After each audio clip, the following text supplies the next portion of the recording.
Hello, this is Victor at RestoreMercedes.com.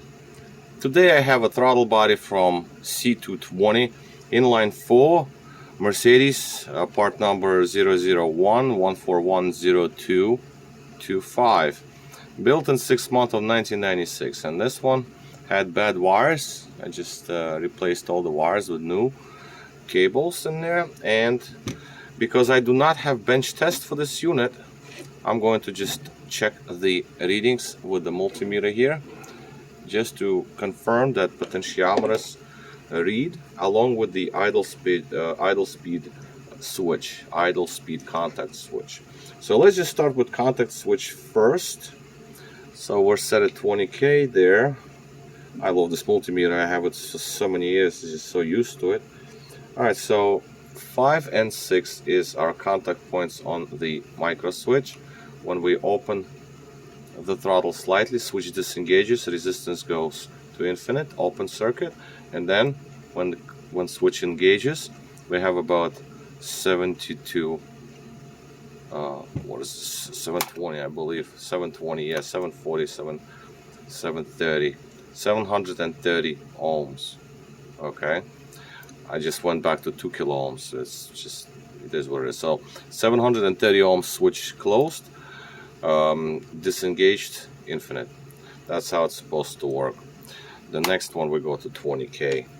Alright, so potentiometers. Now these ones are funny because the first potentiometer R1, when you open the throttle plate, resistance increases about halfway, it goes up, and then it starts to decrease. Don't ask me, that's how it's set up, that's how it works. Very weird, but you would think that it only progresses one way. Not in this case, and that's not the only throttle I worked on. They all do the same thing.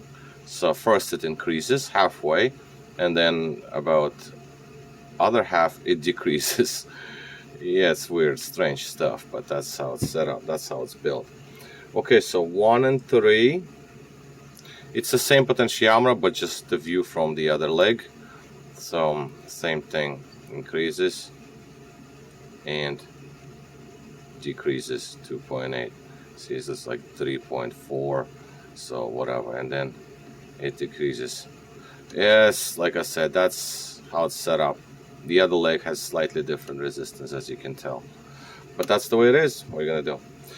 Now, second potentiometer is the one that's on the linkage here, right here. So I have to use my finger here to help it.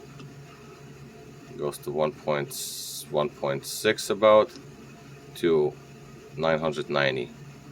Okay, so when I move it, when I move the gears here, the lever, the resistance changes. Another leg of the same potentiometer, 2 and 7, pretty much the same thing. As you can see, it changes the resistance, slightly different reading, but again, that's the second leg. So this is where we are, and that seemed to be the idle correction. That's the primary one, but you can, the lever moves back here at the linkage also. See, this tiny little lever moves. That's why there's a cutout, so the motor can actually change the idle. So that's basically where we are. Now the last thing is the motor itself, just to see if the motor turns, and for that I'm going to connect 5 volts to it, not higher than that. So 5 volts is enough just to see if the motor moves freely. And pins 8 and 4. So this is 4 and this is 8. That's to close the throttle. And then throttle plate, that is to open throttle plate. As you can see, motor engages, it activates, and backwards because it's bidirectional. So at this point the unit is operational. Wires have 2 layers of shielding here. The first is the cloth tape, and then we have the marine grade heat shrink wrap with glue in it, just to prevent any moisture going inside the wiring loom. The plug is nice and sealed off. Mold it again so it's nice and smooth, and that's what it looks like. And this basically will conduct our bench test here. It's gonna be not conduct it's gonna basically going to be the end of our bench test, and putting the cover back on, and this is ready to go. This unit is ready to go. All right, so this is it for me for today.